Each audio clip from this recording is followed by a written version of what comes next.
Good evening, everybody, and welcome to the Bible Thumper Podcast, where somebody's got to say it. My name is Patrick Hayes, your regular host, and with me this evening, all the way from southeastern Brazil, is Missionary Ed Johnson and his family. How are you doing today? Doing well, thank you. It's so good to be here with you today. Good. I specifically did not try to pronounce the name of the town you are from in Brazil. Can you tell me what it is? So we're in Taubaté, Brazil, but it's easy to say the Paraíba Valley. The Paraíba Valley? Yeah, Paraíba Valley. Paraíba Valley. In Portuguese, it would be Vale do Paraíba. Valley de Paraíba. The Paraíba Valley. Okay. Well, that's so. You are here in Colorado with your family, and one of the things you're going to be doing is you're going to be leaving your daughter here in the United States when you go back. That is correct. You just had enough. Absolutely. You're dropping her off with family, and you're running. So yeah. So your daughter is going to be going to Bible college. Mm-hmm. And then while you're in the States, your wife has some family in Denver. Is that correct? Correct. Okay, so you're visiting some family. And what else do you do when you come back to the States? So we've been missionaries in Brazil for 15 years. Mm-hmm. And usually a missionary will be on the field for a certain amount of time, back to the States for a certain period of time to visit supporting churches, to try to raise new support, mm-hmm. and also to visit family and friends. Okay. We'll be in the States visiting our supporting churches, visiting new churches. We're trying to raise money for our property there in Brazil, for property for the church, and then obviously taking our daughter to college as well. Okay. So how has it been? How did you fly into the States? We just got in last week. Okay. Got in last week. And how long have you been on for this trip? We'll be in the States until around January, February of next year. Oh, really? Mm-hmm. So about 9 months. Now, how long do missionaries typically come back to the States and visit for when they do? What did you say? You said about every 4 or 5 years? Well, it's changed. I think the times have changed a little bit, but mm-hmm. It used to be missionaries would stay on the field for about 4 years and go back for about a year. Okay. However, now with a little bit more facility and travel and communications, I think most missionaries try to come back a little bit more often, but stay less time. Okay. Personally, I don't like to be in the States for a long period of time. Mm-hmm. It's just, humanly speaking, it's not something I'd much rather be in Brazil and the ministry there. But also, it's never ideal for the ministry, for the missionary, for the pastor to be gone. Right. Now, let me start going back, 30, 40 years, because a lot of people probably don't know, but you were born in Brazil. Is that correct? That is correct. Okay. My parents, go ahead. Oh, no, I was just going to, your perfect segue. I was going to ask about your folks. Yeah, so my parents went to Brazil in 1974. Wow. As missionaries. And my oldest brother, Alan, was, I believe, 6 weeks old. They went to Brazil. All the other 4 of us were born in Brazil. So my parents, 5 children, 4 of us were born in Brazil. I was born in 79 after my parents had been there for 5 years. Wow. So only your oldest brother was born in the States? Correct. Okay. And then, so you grew up on the mission field. Mm-hmm. How often did you folks come back when you were a kid with your folks? So in 79, when I was kindergarten for a year, and then when I was a 15, came back when I was a sophomore in high school for a year. Okay. And then I came back in for Bible. What is it like growing up in Brazil and then coming back to the United States for a year? I think it depends on what part of life I was in. In kindergarten, mm-hmm. Not too big of a transition. I definitely remember that experience because I remember toys and all the things that we didn't have in Brazil that was here. I thought that was really cool. So I was looking forward to when we came back when I was in grade. Uh-huh. And I do remember we stayed at the same apartments we had stayed first time, so I knew the area. I remember I had made a friend in the neighborhood, and for one of the first things I did was went to this friend's house, but he wasn't there anymore. He had Oh moved, no. and I still enjoyed it very much when I was in fifth grade. It was a different experience than the first time, but when I came back my sophomore year, then of course my focus was different. It was a little bit. I still enjoyed it, but it wasn't. I didn't consider it Mhm. or as fun as I had the other times. Sure. And there was just, the relation, the difference in just different cultures, I guess, colliding together to high school for a year. And I did well. I did well. I had friends in high school, but still, it was just a whole lot different. The way people relate to each other in Brazil is so different than in the States. People tend to be a lot more cold here, a lot Mhm. very sarcastic, very and in Brazil it's like totally different. They very warm people, very friendly people. Uh-huh. We're not focused on um, time and tasks. They're more focused on relationships and just, so it was very different, but I still enjoyed it. Mhm. I can't say I had a bad experience, but Yeah. I did realize that humanly speaking, Brazil was home to me. Yep. By that time in your life, you'd spent so long there. You were born there, raised there. You knew the language and the culture. So come to America it was weird. You were going to another place, and then afterward, you'd go back home. Right, exactly. Did your brothers and sister have a pretty good experience with that as well? Well, I know that my sister, even though she's the one that stayed, she lives in the States. Mhm. I know for junior high, she had a bad experience, somewhat of a bad experience. Um, and I think all of my brothers, they didn't have necessarily a bad experience. I think they had a different experience than me, but it Mhm. was fine for them. Yeah. My between me and my the closest brother to me after my sister is 4 years. So I don't know too much about how their experience was since I was the youngest. Sure. And then you came back again with the plans to go to Bible college. hmm And where did you go? So we went to Hyles Anderson College. It's a college in Northwest Indiana. Okay. And you went there and you were there for 4 years Correct. and you graduated. And during that time, you met your wife. Yes. So when I was state and when I was 13, I was called to the ministry. So I always knew that, um, you know, that after graduating from high school, the next step would be to go to Bible college. Mhm. And the Bible college I went to was in the area that we used to base out of for when my parents came back to the States. So I knew the church, knew the college, I knew the people there. So when we came back to go to Bible college, that's where I went. But I still was not sure what God had for my life. I knew He wanted me in ministry, but not exactly where or doing what. So you weren't sure about being a missionary when you first went to Bible college. No, I humanly speaking, I wanted to go back to Brazil, but I wanted to make sure that was well for my life. So let me ask you this, because for me, pragmatically speaking, what I'm thinking is this guy was born and raised in Brazil. He speaks the language fluently. He knows the culture. He knows more about Brazil than I could ever know going there. Why wouldn't he be a missionary in Brazil? Right. So I would be, I don't know, devastated if God called you to some Eastern European country where you have to learn a new language. For me, I would think, boy, what a waste. But for you, you went to do gospel and you weren't sure what that is, even though it kind of makes sense to go back down to Brazil. You want to make sure you were in the will of God. Absolutely. And sometimes God direct calls us to do that which we want to do. Mhm. But not always God's will is like that. Sometimes God directs us to do something that we think we don't want to do. So I wanted to make sure really that that's what the Lord had for me. Mhm. And He definitely made it clear for me while in Bible college. I wanted to go back to Brazil. But Mhm. obviously to me, I was just going back home. I was Sure. thrilled. It wasn't a scary prospect. No.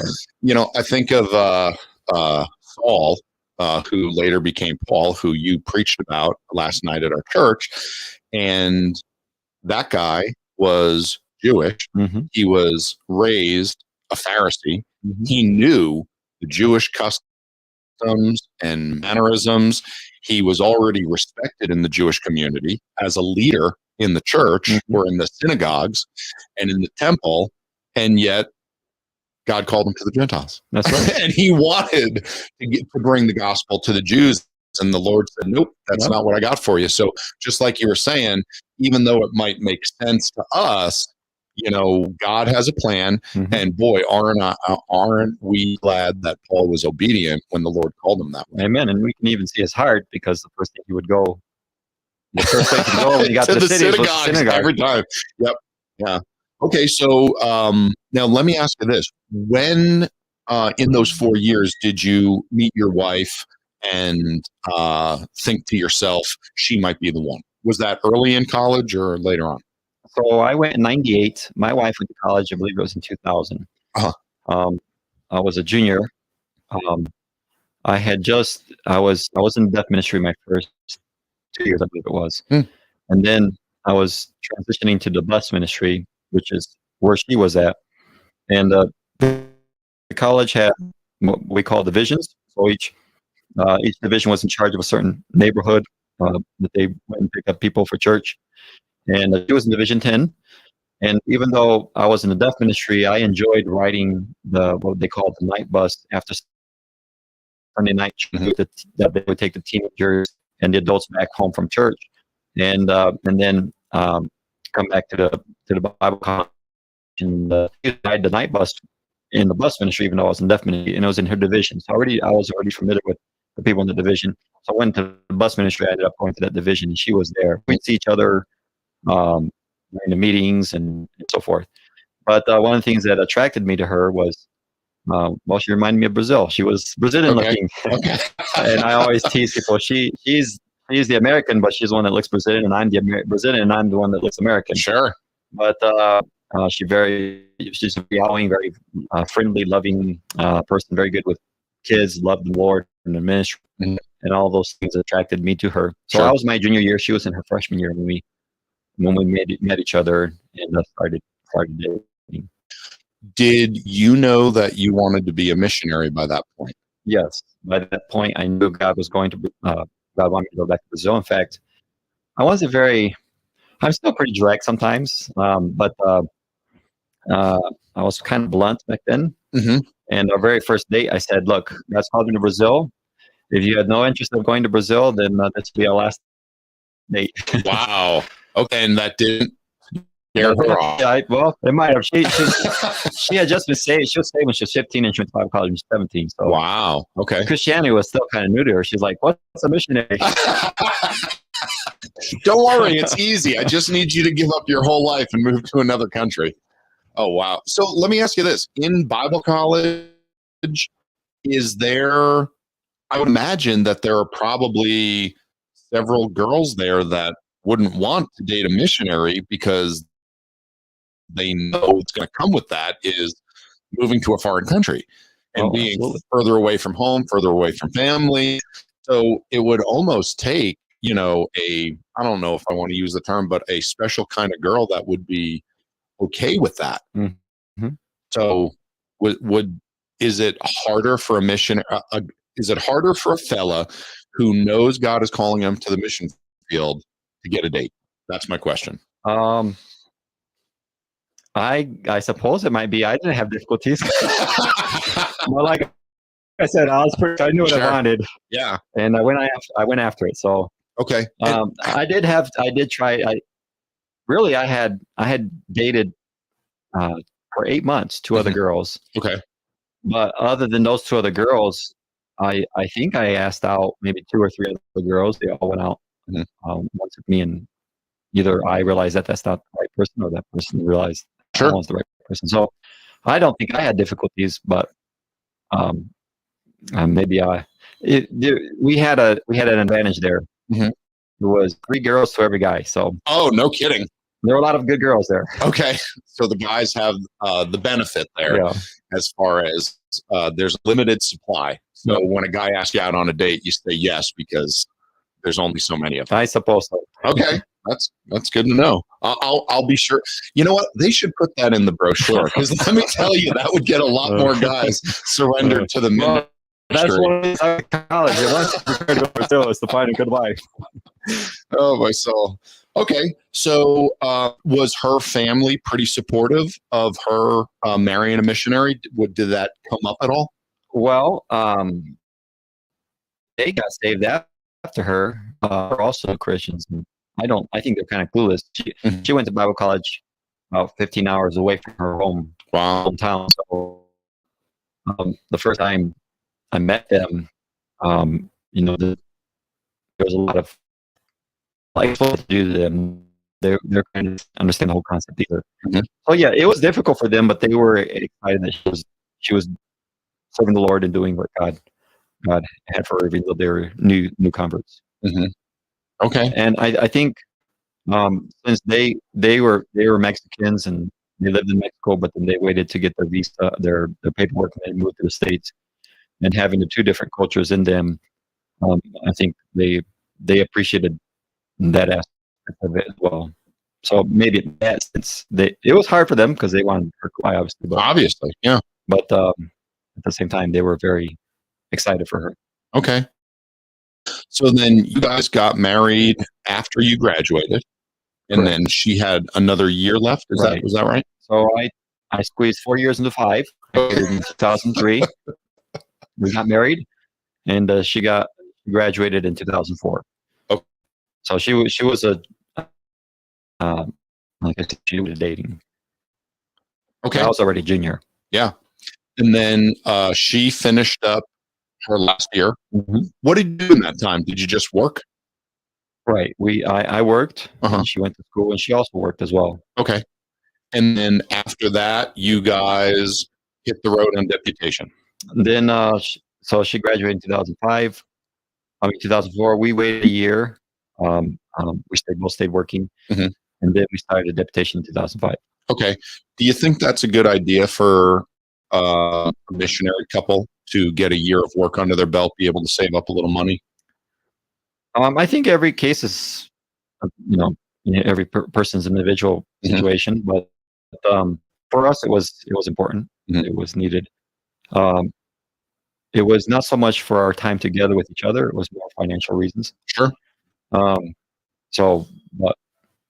we weren't ready financially to start deputation as soon as she graduated. Okay. And then how long were you on deputation? So we were in deputation for 3 years. We started in 2000, went to the field in 2008. Okay. April of 2008, we arrived in Brazil. And when you went down to Brazil, now let me ask you, you were a Brazilian citizen from birth. Correct. So it was no issue for you. No. What were the laws as far as now that you're married and you had one kid, or you had both by the time you went down there? We had Abigail was 6 months old when we went to Brazil. Okay. So is that pretty easy? Like they're like, yeah, come on in. You're a Brazilian citizen, and your wife automatically is a Brazilian citizen as well, or was there paperwork involved? Some missionaries have a very difficult time. It's very different based on the countries. I'm wondering what it was like in Brazil. Right. Well, for my case, obviously, it was a lot easier because I was Brazilian. So it was a different process than most missionaries going to Brazil. However, then I can't remember if she went in. I think she went under tourist visa, and I went in with my Brazilian citizenship. But as soon as we got there, then we registered our daughter as a Brazilian, because as a daughter of a Brazilian, she could become Brazilian off the spot. And then once we had her registered, through her, we could register or apply for my wife a permanent resident. Okay. To get something similar to green card. Sure. So then there was a waiting process, but after a year or two, she was able to get that. Now, do you have dual citizenship? Yes, I'm American because my parents are Americans, and I'm Brazilian because I was born in Brazil. Wow. Okay. Make it real easy for traveling. Correct. I have a Brazilian passport and American passport. Okay, good. So you guys in Brazil, did you start working with another church that was already established, or did you go to start a church right out of the gate? So my wife spoke Spanish, but she did not know Portuguese, and they speak Portuguese in Brazil. So I felt like she needed to get grounded in the language. And I also knew, even though I grew up in Brazil, I had no ministry experience as an adult, and even the day-to-day, living as an adult in Brazil, I did not have that experience. So I felt like even though I could have perhaps started my own church in the first term, I felt like I wanted to get grounded. I didn't even know really what the Lord had for me specifically in Brazil because my dad had always worked as a second man. He when he first went to Brazil in '74, back then, the only kind of missionaries were pioneer missionaries. They went to start churches. Yeah. So he went to language school, and then he went to start a church. And within 6 months, he realized these are not the gifts that God has given me. Okay. He worked with us, another missionary there in Brazil, Brother Jimmy Rose, and helped get that church well established, helped start a Bible Institute in that church. And he was there for 10 years. And that church became the largest church of our group there. That Bible Institute trained over 100 students for the ministry. And then he went and worked with another missionary for 17 years, also helped that church become well established, helped start a Bible Institute there. And then he went and worked with a national pastor for 10 years. So I had seen how that team, somebody working with a missionary, working with another missionary or national pastor, how much more they could accomplish, how more effective they could be. And I had no problems with that being a second man. Sure. I just wanted to reach my potential for Christ. So I didn't really know what God had for me when I went to Brazil. So just to ask, so you weren't sure if God was going to have you pastor a church when you went down there? Correct. Okay. And your experience was with your dad. He only was involved with churches as a pastor for a short time, and then he realized that that wasn't really what he felt God wanted for him, and then he went down there, or he stayed down there to help. Right. Pastor. Well, in Brazil, we use the term pastor more as a all missionaries are pastors in my view. So we work with 3 missionaries in our church right now, and they're all pastors. But he was never the main pastor. But even so, you can be a missionary, a church planting missionary, and be a pastor at the same time, with the goal of not staying there necessarily long term. Sure. So, but yes, he went, and usually the idea was that you're a church planting missionary. You don't go to pastor a church that's already started. You go to start a church. You don't work with somebody another pastor that's already there, another missionary. That was the idea back then. And the idea of working like Paul and Barnabas or Paul and Silas was, for some reason, wasn't very common. Why would it be? It's explained. Pastors even look down on that for some reason. I don't know why. Don't do it like the book of Acts says. We have this other idea.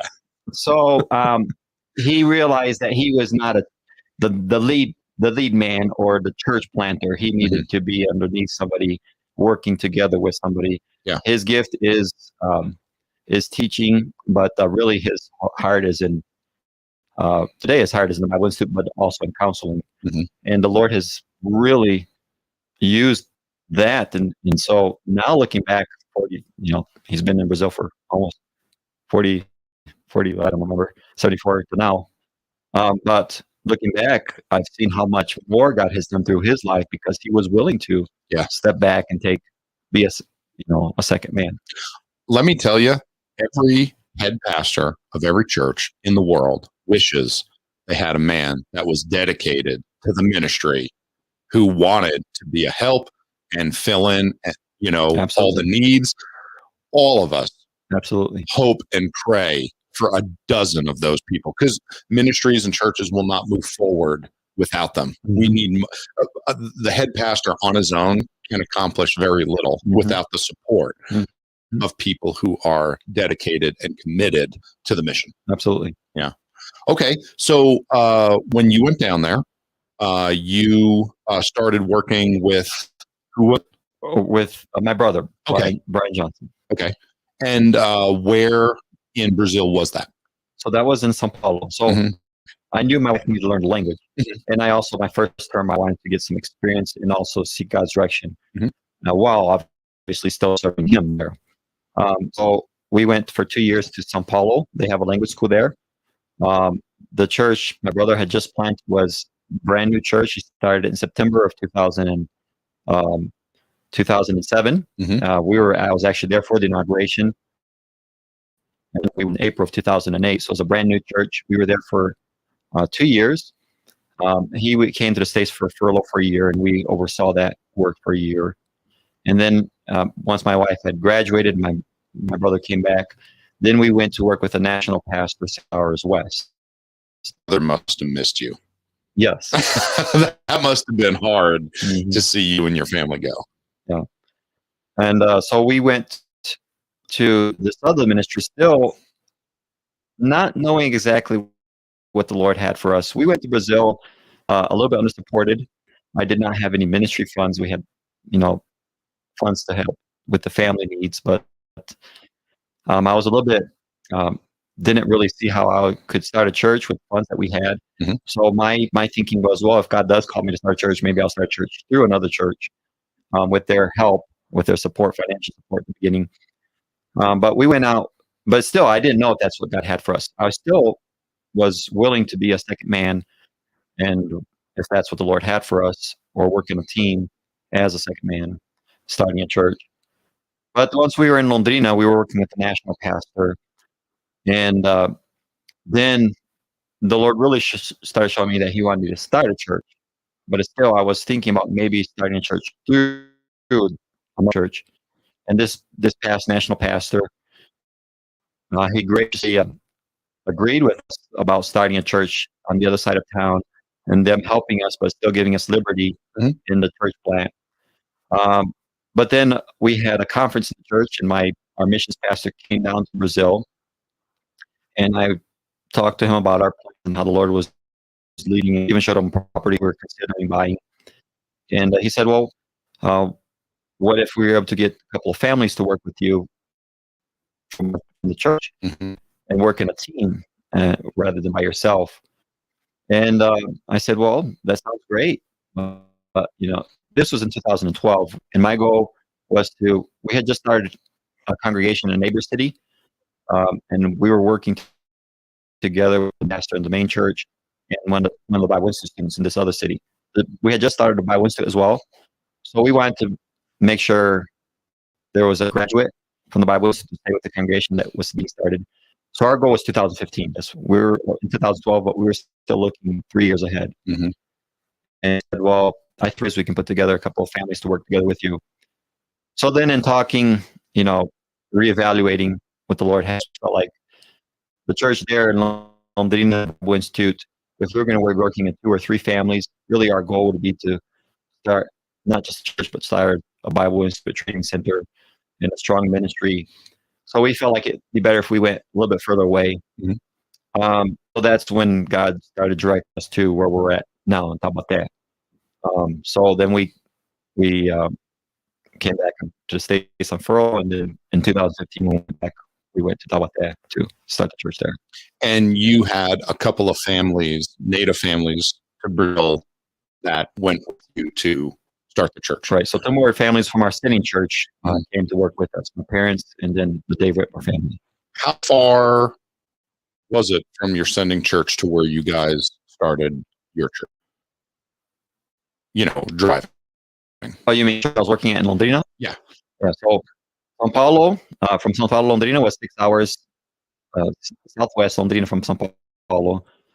Taubaté is an hour and a half, two and a half hours northeast of São Paulo. So from Londrina to Taubaté is about 7 hours. So the families that went with you, they sold their house and moved. It wasn't a commute to a side of town. Right. Well, Dave Whitmore at the time,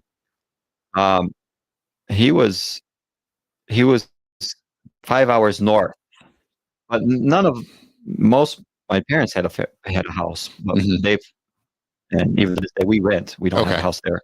So, but yes, it was a move. My parents sold their house and moved up there with us, and then Dave Whitmore also moved 5 hours away.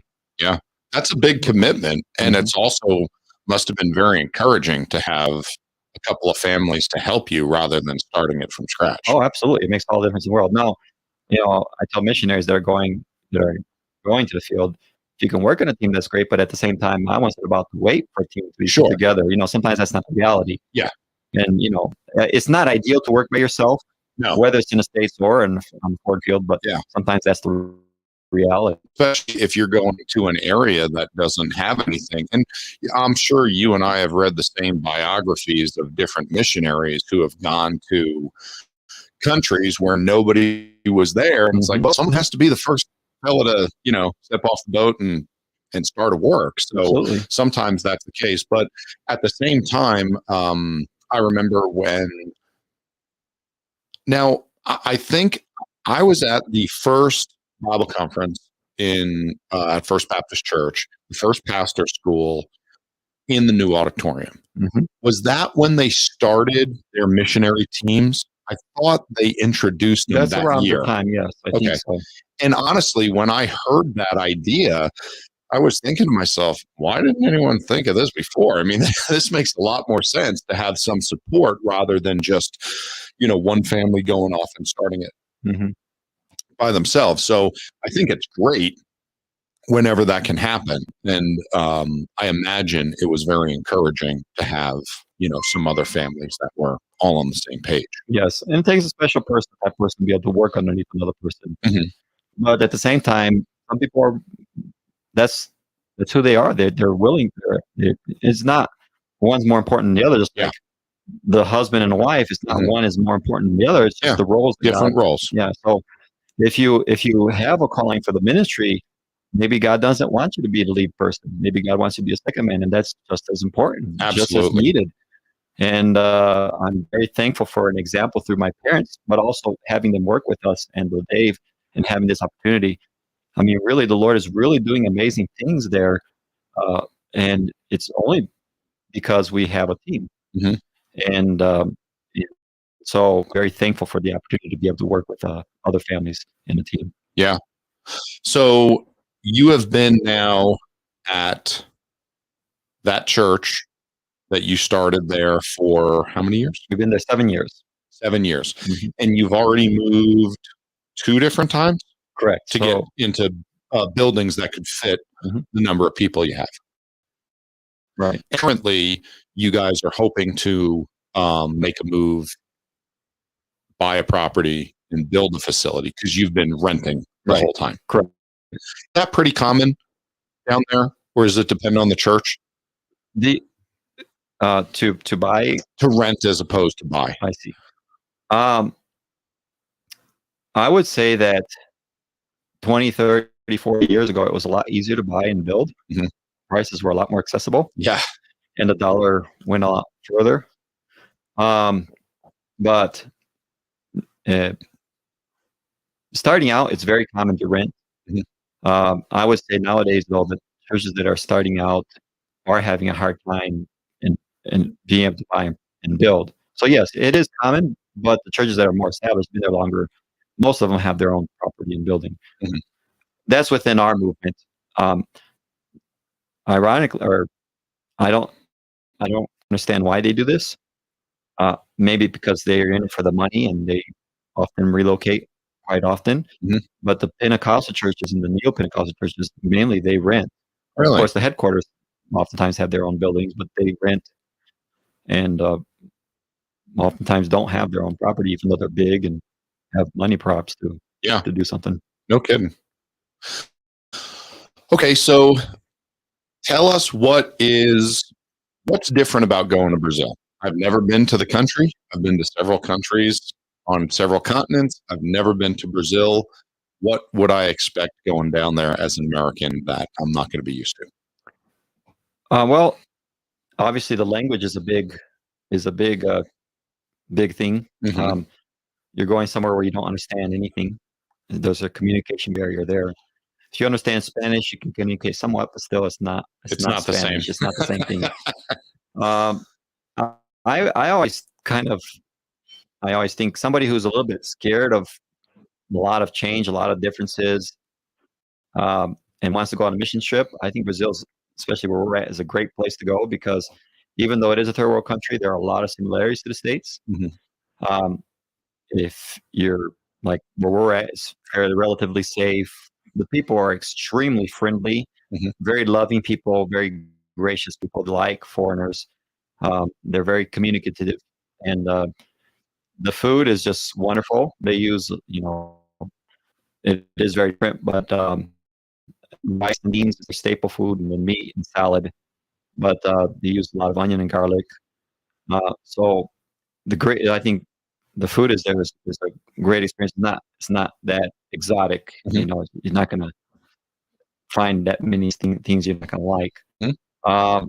And we're an hour and a half away from the main airport in Brazil, so it's not and we drive along main highway, three-lane But highway, you don't feel like you're in the Amazon. and McDonald's and Pizza Hut. That's what you should have started with. I'll get comfortable and heading down there. But the people are very different. It is, and it is an eye opener. Obviously, there's places you can go to. You see poverty and the need, Mhm.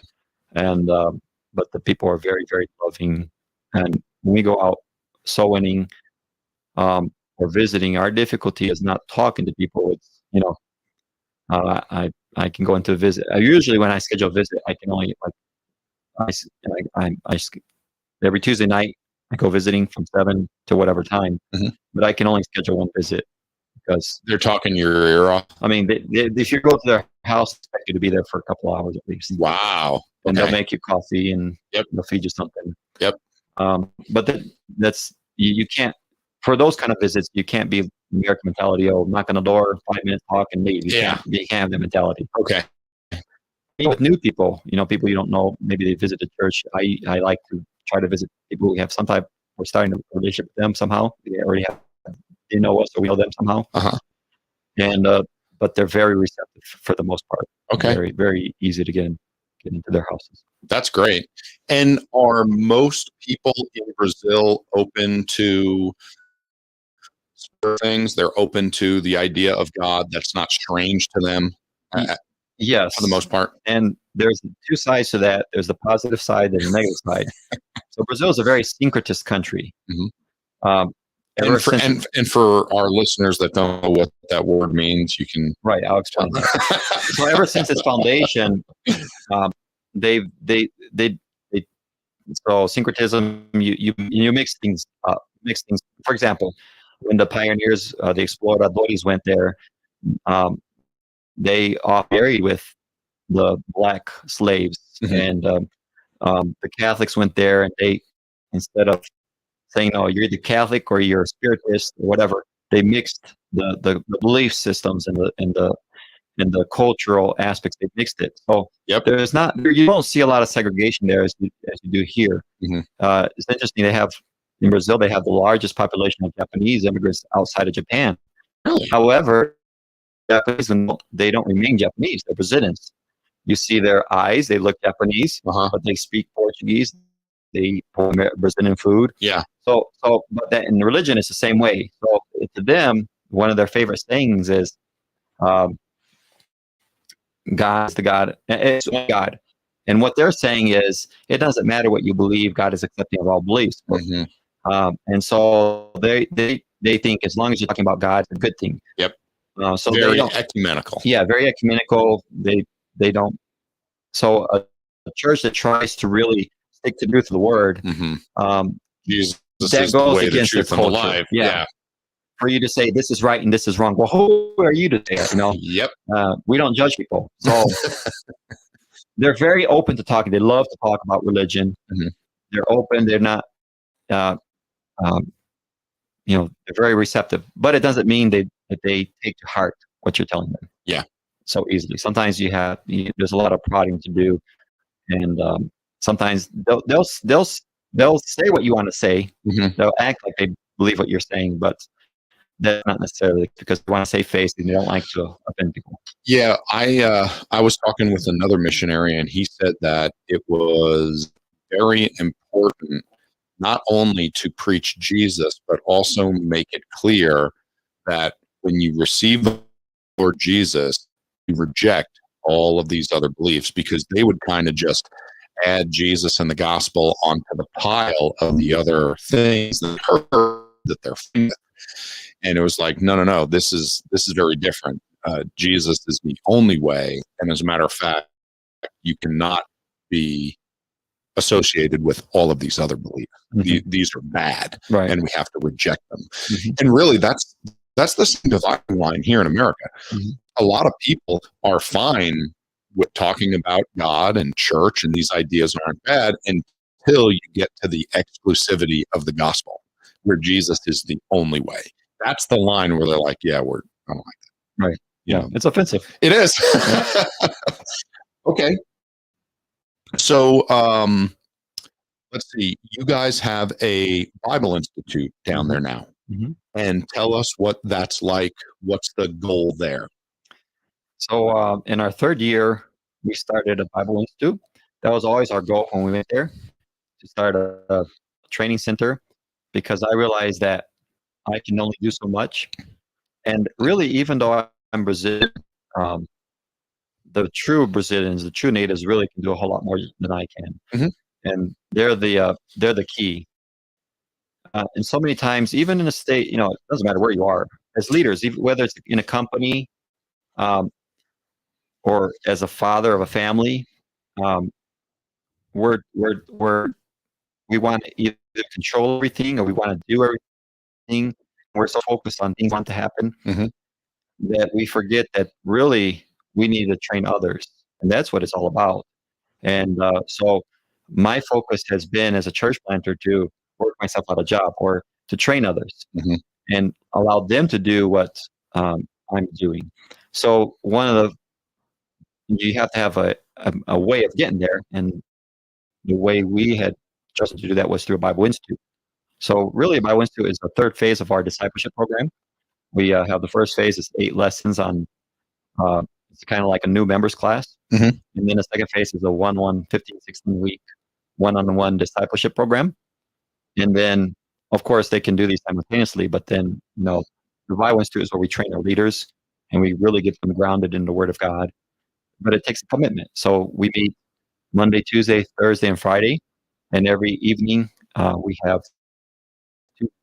one from 7 to 8:30, and the other one from 8:45 to 10:15. And it's 20 weeks long. So we'll start in February and go to June, and then in August and go all the way to December. And it's a 3-year program right now. And so we just encourage our members or anybody to take at least one class, whether it's for audit or for credit. They don't have to necessarily do all 8 classes we offer every semester, but we encourage everybody to go just to learn. Mhm. But our institute focuses on three aspects. We focused on the Christian life, growth. We don't want to just have a whole bunch of theologians come out of our college.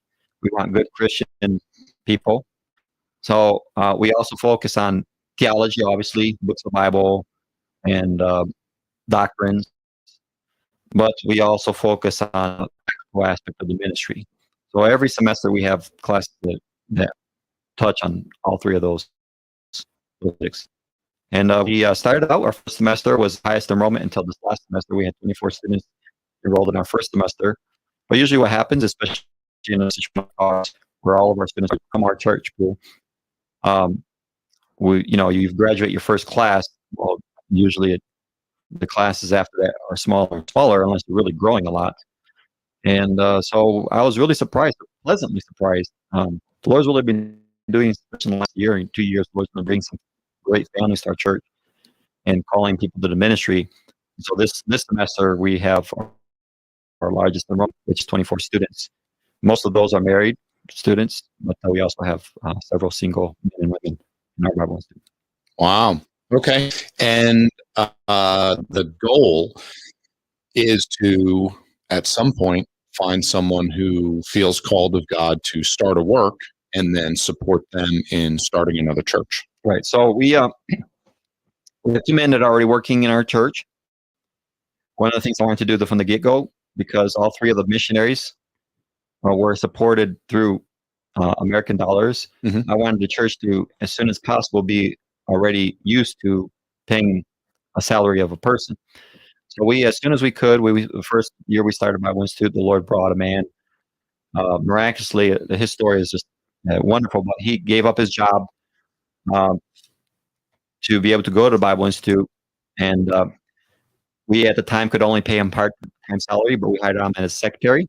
And as the church grew, now he's paid full time. Mhm. He's still a secretary, but really we're training him to become the pastor of the church. And then there's another man just this last year we were to hire, and he's on part time. He'll be graduating together with this secretary. He'll be graduating within the next year, and probably through him, Lord willing, we'll start a church in a neighboring city in the next year or two. So yes, the idea is to train, not just help people learn and grow, helping workers at this church or to help start other churches or be missionaries, whatever. But the church is closed. I probably will be involved somewhat Sure. personally as well. So Yeah. And I'm sure that would be a relief and a help, whoever is new and, especially if they did not grow up in church, if they came to your church, got saved there, baptized there, they're a little newer to Christianity and church, it would probably be a breath of fresh air to not be too far away and have some help. right. With starting that. What I see, it still blows me away. What I see in the book of Acts, when Paul would go to a new town, he would get a handful of folks saved. He would stay there for sometimes several years, train some folks, and then he would leave a small team and be off on the road, and he's like, yep, I'll circle back at some point. It's really neat and encouraging to see. But the Bible, you almost wish there was like a spin-off series, like as far as a television show, where it just focused on that new church and you could get, the history of what went on there. Yeah. Because you have so many questions. Absolutely. Well, it doesn't say. Exactly. Yeah. I'm always asking questions. There's all these details and all this work that goes into it that, they just skip over and we don't get to hear about it, which is too bad. So, okay. So let me ask, you said you would like to be able to support the salary of the young man that's going to go off and start another church, to be able to support them if you could. Correct. What does that look like? What is it? What are we talking about? What's a salary for someone in Brazil in the area that you're in? What do they need to survive? So our average household, the average family in our church, their household income is about $100. Now, $850 a week. A month. Thank you.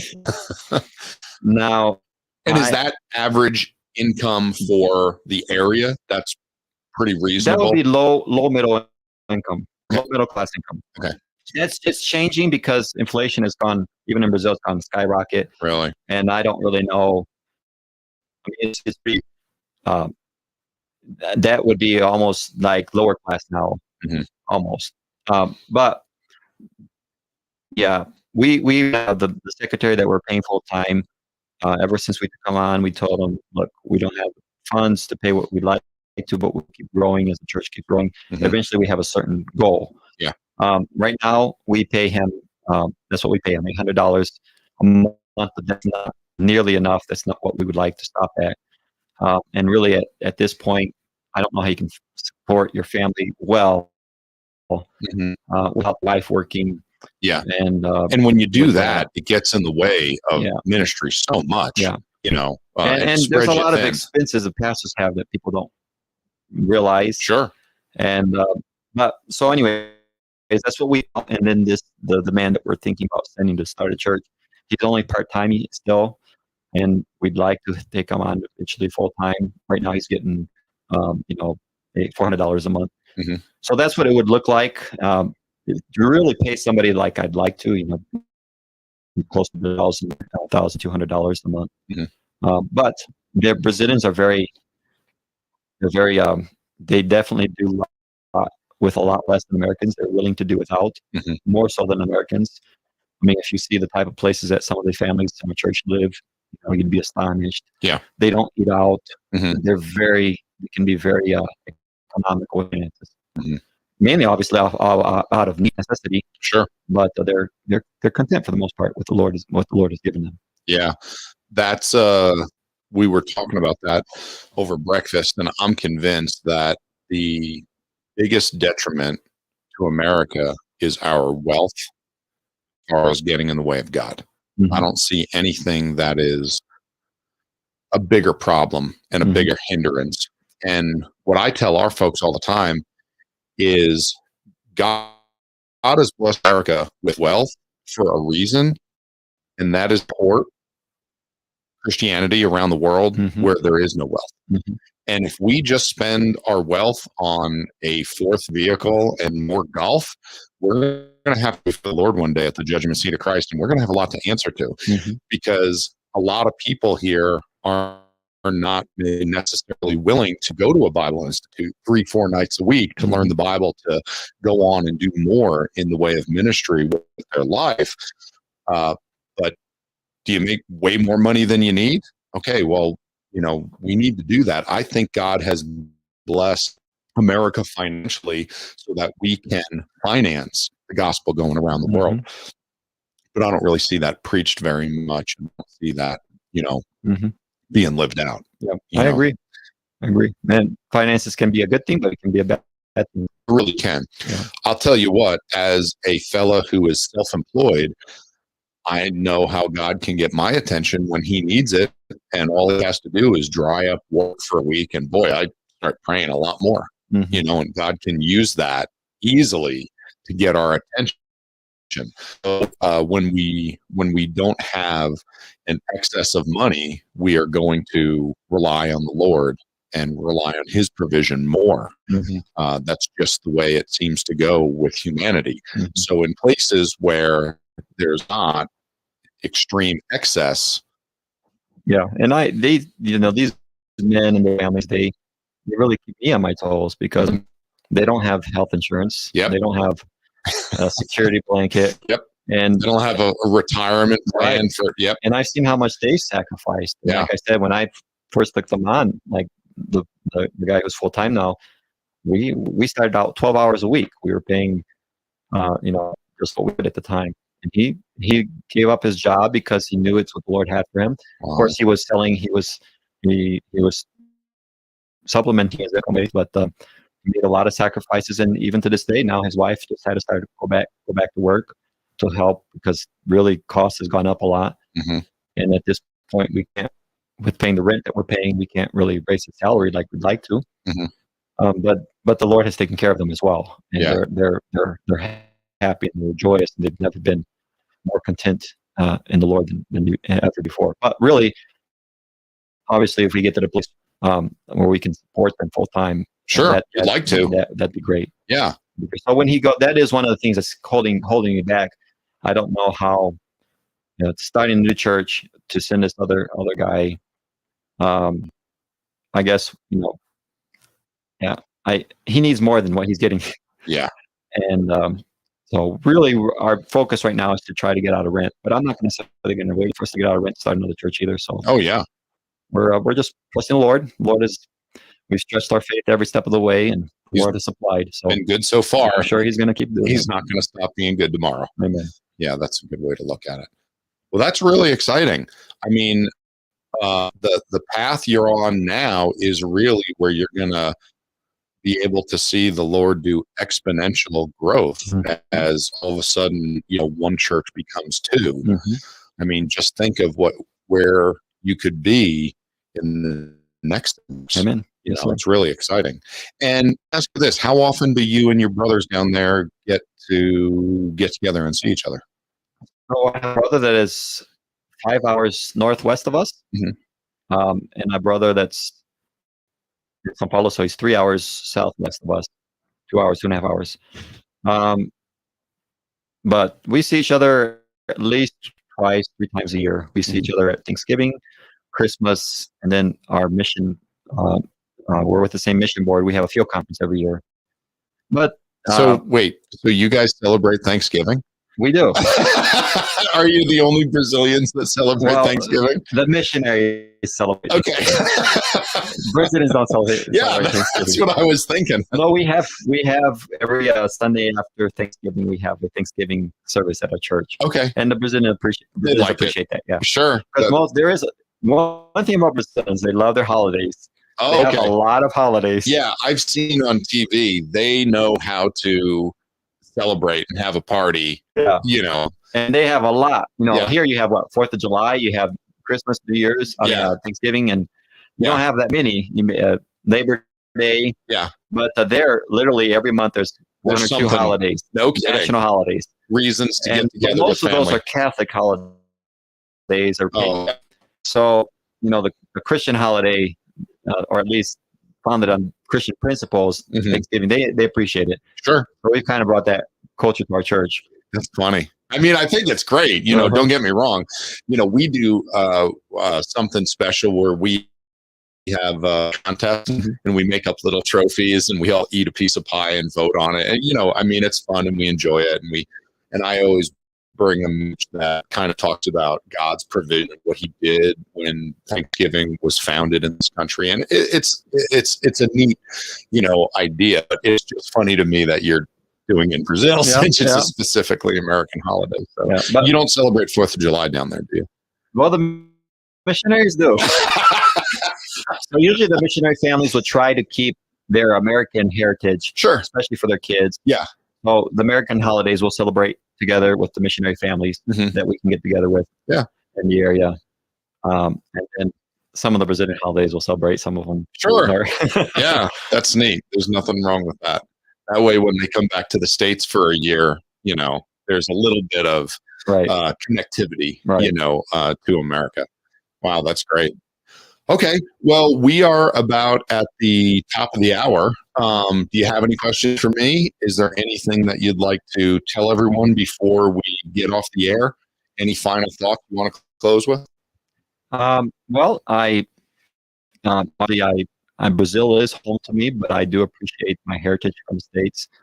Even though the United States is going in the wrong direction, we still have a lot of spiritual heritage, a lot of good things here, and missions has been supported in my life. Obviously, my parents went to Brazil off of American dollars, sacrificial American Christians. So, you know, I agree with what you said in the sense that God has blessed America, but I think that the moment we stop focusing on missions and we stop using the wealth that given us for, I'm talking about God's people. Yeah. We stop using the wealth that God's given us his ministry for his kingdom and missions. We'll start looking for another people to start blessing, use them. But I do want to thank, you know, thank the Americans for their investment in missions. Let's back to our roots and remember the wealth that God's given us, be thankful for what God's given us, and he gave it to us he gave it for us to use and for his honor and glory. Yeah, there's an eternal investment that pays way better than 401k. Absolutely. You know, and one thing when we started in our church supporting missionaries, I told everyone this is our goal, because I believe English is not going to be the first language in heaven. Okay. When we get Portuguese, it's gonna be something. It might be a Filipino language. It might be, but you know, what I told folks is, when I get to heaven, I have 2 or 3 people that I need to look up, and I need to go. I need to thank them, because I know the guy that gave me my first Bible. Okay, he didn't have to do that. He wanted me to read the gospel and learn Jesus. He gave me my first Bible. I need to thank somebody that I found out was a Christian in the first job that I had. She was a waitress, and she was praying for me to get saved for years. There are several people I need to go up to. The first preacher that clearly explained the gospel to me, where I finally understood, oh, okay, I see Jesus when he died on the cross. He did the work. I can't get to heaven. It's what he did. I have this sin that's in the way. And it finally clicked, and I got the gospel explained to me. I want, when we get to heaven, the people in my church, I want there to be a line out the door of people from different countries that are standing in line to thank them, people that I've never met, because we have sent money off to all these other countries, to people who are bringing the gospel to different nations. And that is when our investment is going to come to fruition and be mature, and we get to see the fruit of it. It's not in this life. Mm-hmm. I am probably never going to meet any of the people that have been blessed by the money that we send off. But one day we will be. And that'll be the greatest payoff of any investment I've ever made. That person and their family are now in heaven. They're not in hell. And it's because we sent money down, because we had a preacher that was willing to go. And we said, look, we're not all willing to go, mm-hmm. but we're happy to send money if you're willing to go. Mm-hmm. You know, so that's what I told our folks. That's why we're involved in missions. And it's hard to remember that because it's a long-term investment. Mm-hmm. You know, it's forever. Mm-hmm. So that's why we support missionary. We're glad to host a missionary whenever they're coming through town. And I should tell you that any missionary mm-hmm. you know, if they're in Western Colorado, they need to give us 4 hours notice and we'll get them a hotel room and we'll give them some money and they can come and preach. I mean, we're happy to have missionaries come through anytime because we want that message to always be, you know, in front of our people. So we appreciate you, family. We're so thankful that I want to thank you for getting on this podcast and being a part of this. And when we're done, I'm going to teach kids how to get on Spotify and look up a podcast so you can listen to. Very good. Yeah, I don't know how to. Because you're not podcast. I don't know how big they are down in Brazil, but we want you to know how to get on here and listen, and you can share this around. So let me just tell everyone at home, thank you for joining us. You can usually find us on YouTube or on Facebook if you just Google Bible Thumper Podcast. Every Sunday night at 7 p.m. Mountain Time, 8 p.m. Central. You can find us on here. You can watch the video live. You can type in questions and comments.